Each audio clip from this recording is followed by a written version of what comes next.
முன்னொரு சமயம் உலகத்தையும் சுற்றி வந்திருந்த நாரத முனிவருக்கு ஒரு மிகப்பெரிய சந்தேகம் அப்படிங்கிறது ஏற்படுது. ஏன்னா ஒவ்வொரு காலகட்டத்திலையும் ஒவ்வொரு விதமான பிரச்சனைகள் உருவாகுது.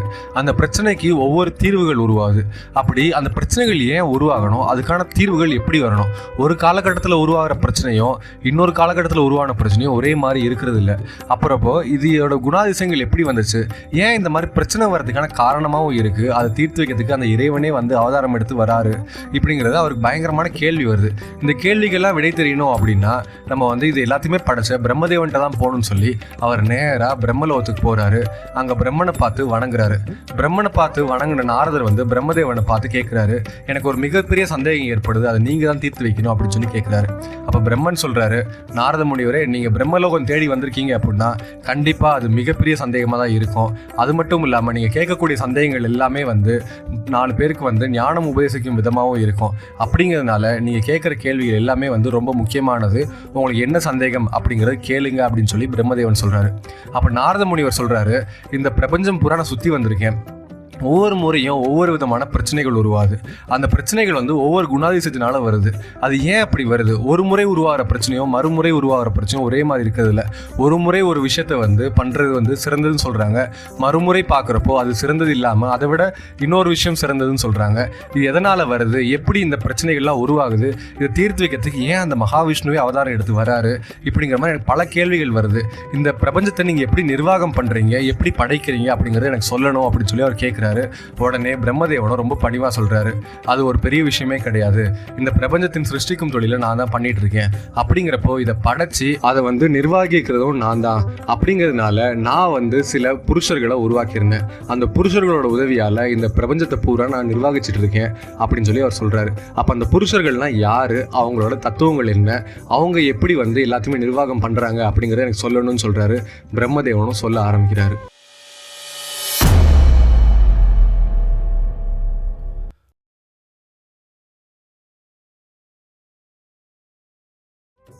பிரம்மதேவர் நாரத முனிவரை பார்த்து சொல்றாரு, நாரத முனிவரே, உங்களுக்கு முதல்ல படைக்கும் தொழிலும் அதோட நிர்வாக முறையும் தெரியணும் அப்படின்னா முதல்ல எப்படி இது ஆரம்பிச்சது அப்படிங்கிறது உங்களுக்கு தெரியணும். முதல்ல இந்த பிரபஞ்சம் உருவாகிறதுக்கு முன்னாடி என்ன இருந்துச்சு, இந்த பிரபஞ்சம் எப்படி உருவாச்சு அப்படிங்கிறது தெரிஞ்சாதான் இந்த படைக்கும் தொழில் எப்படி மேற்கொள்றாங்க, அது மட்டும் இல்லாம இதை வந்து எப்படி நிர்வாகம் பண்றாங்க அப்படிங்கிற நுணுக்கமும் உங்களுக்கு தெரியும்னு சொல்லி பிரம்மதேவர் சொல்றாரு. இதை கேட்ட உடனே நாரத முனிவர் வந்து கேட்கிறாரு, அப்போ பிரம்மதேவரே எப்படி இதெல்லாமே ஆரம்பிச்சது, எனக்கு ஆரம்ப புள்ளியை சொல்லுங்க அப்படின்னு சொல்லி அவர் கேட்கிறப்பதான் பிரம்மதேவர் சொல்றாரு, முதல்ல இந்த பிரபஞ்சம் ஆரம்பிக்கிறதுக்கு முன்னாடி ஒண்ணுமே இல்லை, இது வந்து எல்லாமே சூன்யமா தான் இருந்துச்சு. அந்த சமயத்துல தான் ஒரு மிகப்பெரிய சக்தியான ஒரு ஒளிப்பிழம்பு உருவாச்சு. அந்த ஒளிப்பிழம்புல இருந்து நாராயணன் அப்படிங்கிற சக்தி வெளிப்பட்டுச்சு. அந்த நாராயணனோட சக்தியாலையும் அவரோட தவ வலிமையாலையும் அவர் உடல்ல இருந்து நரல் அப்படின்ற நீர் வந்து வெளிப்பட ஆரம்பிச்சது. அந்த நீர் அவரை சுத்தியே இருந்துச்சு. அந்த நீர்லயே வந்து அவர் துயில் கொண்டிருந்ததுனால அவருக்கு வந்து நாராயணன் அப்படின்ற பேர் வந்துச்சு. நரல் அப்படிங்கிற நீருக்குள்ள இருக்கிறதுனால அவருக்கு நாராயணன் அப்படின்ற பேர் கொடுத்து அவருக்கு நாமங்களும் கொடுத்தாங்க. இப்படி நாராயணன் மூலியமா 24 தத்துவங்கள் அப்படின்றது பிறந்துச்சு. அந்த 24 தத்துவங்களும் அந்த நீரும் சேர்ந்து நாராயணன் வந்து மகாவிஷ்ணுவை அவதாரம் எடுத்தாரு. இந்த மகாவிஷ்ணு கிட்ட இருந்து ஹிரண்ய கர்ப்பம் உருவாச்சு. அந்த ஹிரண்ய கர்ப்பத்துல இருந்து பிரம்மனான நான் உருவானேன். இப்ப பிரம்மனான நான் உருவாகிறப்பதான் வந்து மகாவிஷ்ணுவோட மூச்சு காத்துல இருந்து கோடிக்கணக்கான அண்டங்கள் உருவாக ஆரம்பிச்சது. இதை கேட்ட உடனே நாரத முனிவருக்கு இன்னொரு சந்தேகமும் கேட்கிறாரு, மகாவிஷ்ணு கிட்ட இருந்தா நீங்க உருவானீங்க, நீங்க உருவாகிற சமயத்துல மகாவிஷ்ணுவோட மூச்சு காத்துல இருந்து கோடிக்கணக்கான அண்டங்கள் உருவாச்சுன்னு சொல்றீங்க, நீங்க எப்படி மகாவிஷ்ணு கிட்ட இருந்து உருவானீங்க அப்படின்னு சொல்லி கேட்கிறாரு. அதுக்கு பிரம்மதேவன் சொல்றாரு, மகாவிஷ்ணு வந்து அந்த நீருக்குள்ள இருந்து அவர் நித்திரை கொண்டுட்டு இருந்தாரு. அந்த சமயத்துல அவர் உடல்ல இருக்கக்கூடிய சக்திகள் அப்படிங்கிறது ரொம்ப அதிகமாகுது. அப்போ அவர் தொப்புள்ள இருந்து ஒரு மிகப்பெரிய சக்தி வாய்ந்த தொப்புள் கொடி ஒன்று வளருது. அந்த தொப்புள் கொடி முடிகிற இடத்துல 1000 சூரியகாந்தி ஒளி பொருந்திய ஒரு மிகப்பெரிய தாமரை வந்து விரியுது. அந்த தாமரை தான் ஹிரண்ய கர்ப்பம். அந்த ஹிரண்ய கர்ப்பத்துக்குள்ளதான் நான் வந்து பிறந்தேன். மகாவிஷ்ணுவோட மகனான பிரம்மன் வந்து அங்கதான் படைக்கப்பட்டாரு அப்படின்னு பிரம்மதேவர் வந்து சொல்றாரு. அதுக்கப்புறம் பிரம்மதேவர் மேலும் சொல்ல ஆரம்பிக்கிறாரு, என்ன அப்படின்னா, நான் வந்து படைக்கப்பட்ட உடனே எனக்கு என்ன பண்றதுன்னே தெரியல. நான் சுத்தி முத்தி அந்த தாமரைக்குள்ளே தேடி பார்க்குறேன், யாராவது இருக்காங்களா, நான் யாரு அப்படிங்கிறத கேட்டு தெரிஞ்சுக்கலான்னு சொல்லி அங்கே தேடி பார்த்தா அங்கே யாருமே கிடையாது. அதனால இந்த தாமரை எங்க இருந்து வருதோ அங்க நம்ம தேடி போனோம் அப்படின்னா நமக்களோட ஆரம்பம் எங்க இருக்குன்றது தெரிஞ்சுக்கலான்னு சொல்லிட்டு அந்த தாமரையோட காம்பை பிடிச்சி நான் கீழே இறங்கிட்டே இருந்தேன். 100 ஆண்டுகளா இறங்கிட்டு இருந்தேன். என்னால் பாதி தாமரை காம்பை கூட தாண்ட முடியல. உடனே நான் என்ன பண்ணேன், இப்படியே போனோம் அப்படின்னா கண்டிப்பா நம்ம வந்து அதை கண்டுபிடிக்க முடியாது. ஏன்னா ஆல்ரெடி 100 வருஷம் இறங்கிட்டோம், இன்னும் எத்தனை வருஷங்கள் இறங்கணுன்றது தெரியல அப்படின்னு சொல்லி அவர் யோசிச்சுட்டு திரும்ப அந்த தாமரை காம்பை பிடிச்சி அவர் மேலே ஏறி அந்த தாமரையை வந்து அடைஞ்சு அவர் அங்கே மயக்கம் அடைகிறாரு. அந்த சமயத்தில் தான் ஒரு அசரீரியான ஒரு வாய்ஸ் மட்டும் கேட்குது. அது என்ன சொல்லுதுன்னா, நீ வந்து தவன் செய், நீ தான் வந்து படைக்கும் தொழிலை பார்க்க போற அப்படின்னு சொல்லி சொல்றாரு. அப்போ எனக்கு ஒன்றுமே வந்து புரியல. அதனால நான் என்ன பண்ணேன்னா, அந்த தாமரை மலர்ல கண்ணை மூடி உட்காந்து 12 ஆண்டு காலம் நான் வந்து கடுமையான தவம் பண்ணிட்டு இருந்தேன். நான் 12 ஆண்டு காலம் தவம் பண்ணி முடிச்ச உடனே கண்ணு திறந்து பார்க்குறேன், ஒரு மிகப்பெரிய சக்தி வாய்ந்த ஒரு ஒளிப்பிழம்பா அந்த நாராயணன் வந்து அங்கே காட்சி கொடுத்துட்டு இருந்தாரு. அதை பார்த்த உடனே தான் எனக்கு ரொம்ப ஆச்சரியமா இருந்துச்சு. அவர் நாராயணன் வந்து என்னை பார்த்து சொல்றாரு, மகனே நீ தான் வந்து பிரம்மதேவன், என்னோட மகன், நான் தான் உன்னைய படைக்கப்பட்டிருக்கேன், நீ இனிமேட்டு படைக்கும் தொழிலை மேற்கொள்ளணும் அப்படின்னு சொல்லி சொல்றாரு. அப்போ பிரம்மதேவர் வந்து குழம்பி போய் நாராயணனை பார்த்து கேட்குறாரு, நான் எதை படைக்கிறது, நான் எதை அடிப்படையாக வச்சு படைக்கிறது, எனக்கு படைக்கும் தொழில் எப்படி பண்ணுறதுன்றது தெரியாது, அப்படிங்கிறப்போ என்னை வந்து நீங்கள் படைக்க சொல்கிறீங்களே அப்படின்னு சொல்கிறாங்க. அப்போ மகாவிஷ்ணு வந்து பிரம்மதேவரை பார்த்து சொல்கிறாரு, நான் வந்து உன்னையை படைக்கிறப்போ, அதாவது ஹிரண்ய கர்ப்பத்திலேருந்து நீ வந்து வெளிப்படுறப்போ என் மூச்சு காத்துல இருந்து கோடிக்கணக்கான அண்டங்கள் வந்து உருவாக ஆரம்பிச்சது. இந்த அண்டத்துக்குள்ள எல்லாமே வந்து நீ உயிர்களை படைக்கணும், நீ எல்லா விஷயத்தையுமே வந்து இதுக்குள்ள சிருஷ்டிக்கணும் அப்படின்னு சொல்லி சொல்றாரு. அப்போ அந்த சிருஷ்டி அப்படிங்கிறது எதனால நடக்கணும் அப்படின்னா, என்னோட உருவான 24 தத்துவங்களை வச்சுதான் அந்த சிருஷ்டி அப்படிங்கிறது நடக்கணும் அப்படின்னு சொல்றாரு. அப்போ அந்த 24 தத்துவத்தோட விளக்கத்தை எனக்கு சொல்லுங்கன்னு சொல்லி பிரம்மதேவர் கேட்கிறப்போ, அந்த நாராயண மகாவிஷ்ணு வந்து பிரம்மதேவருக்கு 24 தத்துவத்தையும் விளக்குறாரு. அது மட்டும் இல்லாம படைக்கும் தொழில் எப்படி பண்ணணும் அப்படின்ற வேத உபதேசங்களையும் கொடுக்குறாரு. அவங்க குணங்களை பற்றியும் சொல்றாரு, பஞ்சபூதங்களை பற்றியும் சொல்றாரு, கண்மேந்திரங்களை பற்றி சொல்றாரு, அந்த கரணங்களை பற்றி சொல்றாரு. இப்படி எல்லா விஷயத்தையும் சொல்லி அவர் 24 தத்துவத்தோட அடிப்படையில் இந்த பிரபஞ்சத்தில் இருக்கக்கூடிய எல்லா அண்டங்களில் இருக்கக்கூடிய எல்லா உயிர்களையும் நீங்க தான் படைக்கணும் அப்படின்னு சொல்லி சொல்றாரு. இதை கேட்ட உடனே பிரம்மதேவர் வந்து மகாவிஷ்ணு வணங்கிட்டு அவர் படைக்கும் தொழிலும் ஆரம்பிக்கிறாரு. நாரத முனிவர் வந்து பிரம்மதேவரை பார்த்து கேட்குறாரு, நீங்கள் வந்து மகாவிஷ்ணு சொன்ன 24 தத்துவங்களின் அடிப்படையில் தான் வந்து உயிர்கள் எல்லாமே படைக்க ஆரம்பிச்சிங்கன்னு சொன்னீங்க, அந்த படைக்கும் தொழிலை எனக்கு இன்னும் வகைப்படுத்தி சொன்னீங்க அப்படின்னா எனக்கு நல்லா புரியும் அப்படின்னு சொல்லி கேட்குறாரு. அப்போது பிரம்மதேவர் வந்து நாரதரை பார்த்து சொல்கிறாரு, நான் உயிர்களை படைக்கிறப்போ எல்லாமே வந்து அந்த விஷ்ணுவோட மனசில் வச்சு தான் நான் படைச்சிட்டு இருந்தேன், அப்படிங்கிறதுனால நான் படைக்கும் தொழிலை 3 விதமாக பிரிச்சிருந்தேன். அதாவது முதல்ல வந்து ஸ்வேதஜா அப்படின்ற உயிர்களை படைக்க ஆரம்பித்தேன். அது என்ன அப்படின்னா, வேர்வையிலிருந்து பிறக்கக்கூடியவை. எப்படி வந்து நாராயணனோட உடல்ல இருந்து நரல் அப்படின்ற நீர் வந்து வேர்வையா வெளியே வந்து அதை உருவாச்சோ, அதே மாதிரி வேர்வையில இருந்து பிறக்கக்கூடிய முதல் சிறிய உயிரினத்தை நான் வந்து படைக்க ஆரம்பிச்சேன் அப்படின்னு சொல்றாரு. அப்புறம் இரண்டாவது வந்து அண்டஜா அப்படின்ற உயிர் வகைகளை படைக்க ஆரம்பிச்சேன். அது வந்து முட்டையிட்டு குஞ்சு பொரிப்பவை. அதாவது எப்படி மகாவிஷ்ணுவோட ஹிரண்ய கர்ப்பத்தில இருந்து ஒரு முட்டையிலிருந்து நாம் பிறந்தனோ, அதே மாதிரி முட்டையிட்டு குஞ்சு பிறக்கக்கூடிய உயிர்கள் வந்து நான் படைக்க ஆரம்பிச்சேன் அப்படின்னு சொல்றாரு. அதுக்கப்புறம் 3ஆவதா வந்து நான் படைக்க ஆரம்பிச்ச உயிர் வந்து ஜாரஜா அப்படின்னு சொல்றாங்க. அதாவது குட்டி போட்டு பால் கொடுப்பவை. எப்படி வந்து மகாவிஷ்ணுவோட தொப்புள் கொடியில இருந்து நான் வந்து ஹிரண்ய கர்ப்பத்தின் மூலியமா பிறந்தனோ, அதே மாதிரி இந்த உயிரினங்கள் எல்லாமே வந்து தன்னோட வயிற்றுக்குள்ள தொப்புள் கொடியை வளர்த்து அதிலிருந்து கர்ப்பம் உண்டாகி அந்த கர்ப்பத்தின் மூலியமா அது வந்து பிறக்கக்கூடிய, அதுக்கு வந்து பால்களை ஊட்டி அதை வளர்க்கக்கூடிய, இப்படி 3 வகையான உயிரினங்களை வந்து நான் படைக்க ஆரம்பித்தேன். என்னோட படைக்கும் தொழில் இப்படி 3 வகையாக பிரிஞ்சு தான் இது படைக்க ஆரம்பிச்சது. அதுக்கப்புறம் அந்த மகாவிஷ்ணுவான அந்த சிருஷ்டிகர்த்தா வந்து என்னை கூப்பிட்டு அவர் வந்து ஒரு விஷயம் சொன்னார்.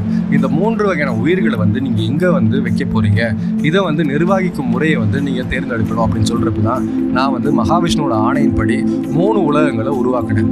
முதல் பூலோகம், அப்புறம் சொர்க்கலோகம், அப்புறம் பாதாள லோகம் அப்படின்ற 3 லோகத்தை உருவாக்கி அந்த 3 லோகங்களுக்கு ஏற்ற மாதிரி நான் உயிரினங்களை பிரித்து கொடுக்க ஆரம்பித்தேன் அப்படின்னு சொல்கிறாரு.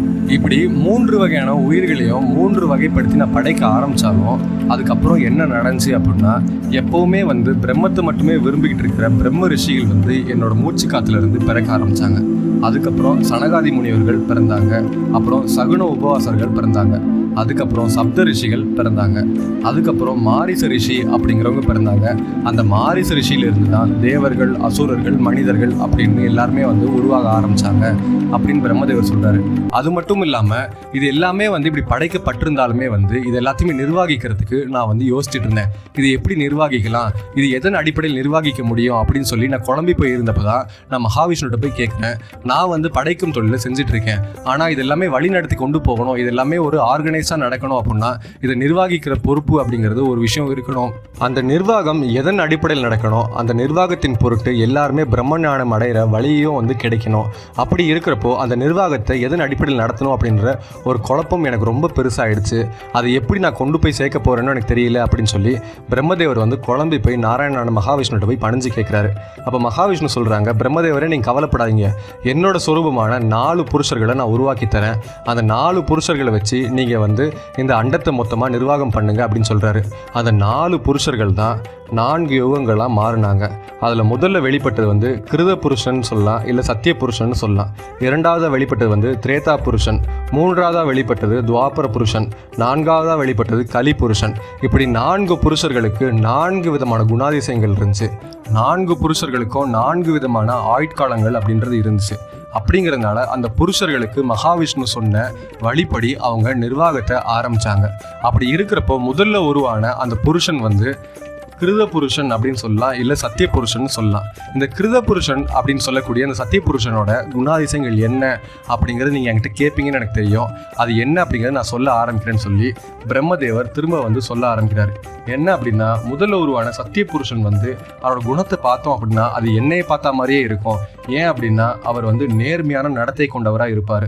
அதுக்கப்புறம் அவரோட பக்தி அப்படிங்கிறது அது இறைவன் மேலே மட்டும்தான் இருக்கும். அவர் எப்பவுமே ஞானத்தின் வழி தான் நடப்பார். அவர் வந்து எது மேலேயும் பற்றின்மையோடு இருந்து அவர் கடைசியில் பிரம்ம ஞானம் அடையிறதுக்கு மட்டுமே தான் முயற்சி பண்ணிட்டு இருப்பார். அப்படி குணாதிசயங்கள் பொருந்திய அந்த சத்திய புருஷன் வந்து என் கண் முன்னாடி நின்னாங்க. அது மட்டும் இல்லாமல் அந்த சத்திய புருஷனோட தோற்றத்தை பார்த்தோம் அப்படின்னா பார்க்கறதுக்கே ஒரு மிகப்பெரிய முனிவர் மாதிரி இருந்தார். அவரோட முக்கிய ஆபரணம் அப்படிங்கிறது அவரோட வேத உபாசகர் அப்படின்ற லட்சணம் பொருந்திய பூநூல் தான் அவரோட முக்கிய ஆபரணமாக இருந்துச்சு. அவரோட கழுத்தில் பார்த்தோம் அப்படின்னா ருத்ராட்ச மாலை இருந்துச்சு. இடுப்பில் பார்த்தோம் அப்படின்னா ருத்ராட்ச கங்கணங்கள் கட்டி அவர் அலங்கரிக்கப்பட்டிருந்தார். இப்படி ரொம்ப மேன்மையான குணாதிசயங்கள் பொருந்திய சத்திய புருஷன் வந்து அவர் பார்க்கறதுக்கே ஒரு மிகப்பெரிய முனிவர் போலவும் ஒரு தவ யோகை போலவும் என் முன்னாடி காட்சி கொடுத்து என்னை வந்து வணங்கினார். வணங்கி என்னோட ஆயுட்காலம் அப்படிங்கிறது எவ்வளோன்னு எனக்கு தெரியல, என்னோட சுபாவம் அப்படிங்கிறது மக்களிடையே நான் எப்படி பரப்பு வேணும்னு எனக்கு தெரியல. ஏன் அப்படின்னா என்னோட சுபாவம் அப்படிங்கிறது எல்லாருமே ஏற்றுக்கொள்ளக்கூடிய சுபாவமாக இருக்காது. என்னோட யுகத்தில் நான் சத்தியத்துக்கு மட்டுமே கட்டுப்பட்டவனாக இருப்பேன், சத்தியத்தின் வழி நான் தர்மத்தின் படி மட்டுமே நடப்பேன் அப்படின்னு சொல்லி அவர் சொல்கிறாரு. அப்போ பிரம்மதேவன் சொல்கிறாரு, நீங்கள் உங்கள் சுபாவத்தை வந்து பரப்ப ஆரம்பிங்க. உங்கள் சுபாவத்தின் மூலிமா மக்கள் வந்து உங்களோட மேன்மையான குணங்கள் அடைஞ்சு அவங்க இறைஞானத்தை அடையணும். அதுதான் இந்த யுகத்தோட நோக்கமாக இருக்கும் அப்படின்னு சொல்கிறாங்க. அப்போ தான் வந்து சத்தியபுருஷன் சொல்கிறாரு, என்னோட சுபாவம் அப்படிங்கிறது மக்களிடையே வந்து பரப்பது ரொம்ப கஷ்டமாக இருக்கும். அப்படிங்கிறதுனால என்னால் இந்த வேலையை இந்த நிர்வாகத்தை வந்து சரியாக செய்ய முடியுமா அப்படிங்கிறது எனக்கு தெரியல அப்படின்னு சொல்லி அவர் கேட்குறாரு. அப்போது பிரம்மதேவன் சொல்கிறாரு, நீங்கள் கவலைப்படாதீங்க, உங்களோட ஆயுட்காலம் அப்படிங்கிறது 17,28,000 ஆண்டுகள். அதனால இந்த ஆயுட்காலத்தில் மக்கள் வந்து உங்கள் சத்தியத்துக்கான சுபாவத்தை அவங்க வந்து மேற்கொள்வாங்க. அது மட்டும் இல்லாமல் உங்கள் சுபாவத்தை மேற்கொண்டவங்க வந்து பல ஆண்டு காலம் வந்து அவங்க தவங்கள் பண்ணி அவங்க இறைநிலையை அடையிறதுக்கான வாய்ப்பும் கிடைக்கும் அப்படின்னு சொல்லி அவர் சொல்கிறாரு. அப்போது பிரம்மதேவன் சொல்கிறாரு, உங்கள் ஆண்டு காலம் முடிஞ்ச உடனே உங்கள் ஆயுள் முடிஞ்சதுக்கப்புறம் நீங்கள் வந்துடுவீங்க, அடுத்த யுகம் அப்படிங்கிறது ஆரம்பிக்கும் அப்படின்னு சொல்லி சொல்கிறாரு. அப்போது சத்தியபுருஷன் வந்து சொல்கிறாரு, என்னோட சுபாவத்தை முழுசாக பரப்ப முடியாத ஒரு சூழல் ஏற்படலாம். அது மட்டும் இல்லாமல் எனக்கு எதிர்மறையான குணங்களுக்கு பொருந்திய சிலர் வந்து உருவாகலாம். அப்படி இருக்கிறப்போ அவங்க கிட்ட இருந்து மக்களை எப்படி காப்பாற்றுவீங்க? ஏன்னா என்னோட நிர்வாகத்தில் நான் வந்து யாரையும் போர் பண்ணுறதுக்கான குணத்தை கொடுக்க முடியாது. என்னோட நிர்வாகத்தில் இருக்கிறப்போ என்னோட யுகத்தில் அதீதமான முனிவர்கள், ரிஷிகள், தவயோகிகள் இவங்க தான் வந்து உருவாவாங்க. அப்படி இருக்கிறப்போ என்னோட எதிர்மறையான குணாதிசயங்கள் புரிஞ்சவங்களை எப்படி நிர்வாகத்தில் இருந்து நான் மேன்மை அடைய செய்கிறது அப்படின்னு சொல்கிறப்ப தான் அந்த சத்தியபுருஷனை பார்த்து பிரம்மதேவர் சொல்கிறாரு, கவலைப்படாதீங்க, உங்கள் நிர்வாகத்தில் சத்தியத்தை தவறி தர்மத்தை தவறி யாரெல்லாம் நடக்கிறாங்களோ அவங்கள வந்து எதிர்க்கிறதுக்கும் அவங்கள அழிக்கிறதுக்கும் அந்த மகாவிஷ்ணுவான அந்த சிருஷ்டிகர்த்தாவே வந்து அவதாரம் எடுப்பாருன்னு சொல்கிறாங்க. இதை கேட்ட உடனே அந்த சத்தியபுருஷன் வந்து பிரம்மதேவரை பார்த்து பணிஞ்சு வணங்குறாரு. அவர் வந்து இந்த அண்டத்தில் வந்து அவரோட அதிகாரத்தை செலுத்த ஆரம்பிக்கிறாரு. சத்தியயுகம் அப்படின்ற ஒரு யுகமும் ஆரம்பிச்சது. இந்த சத்தியயுகத்துக்கு கிருத யுகம் அப்படின்ற ஒரு பேரும் இருக்கு. இந்த யுகத்தில் தான் வந்து பல ரிஷிகள், முனிவர்கள், தவயோகிகள் அப்படின்னு பல பேர் பிறக்க ஆரம்பிச்சாங்க. அந்த சமயத்தில் தான் வந்து சத்தியத்தின் படி நடந்தவங்களுக்கு மரணம் அப்படிங்கிறது ரொம்ப எளிதாக வராததாக இருந்துச்சு. அதனால தான் முனிவர்கள் எல்லாமே லட்சக்கணக்கான வருஷங்கள் தவம் பண்ணதான் நம்ம கதைகள் கேள்விப்பட்டிருப்போம்.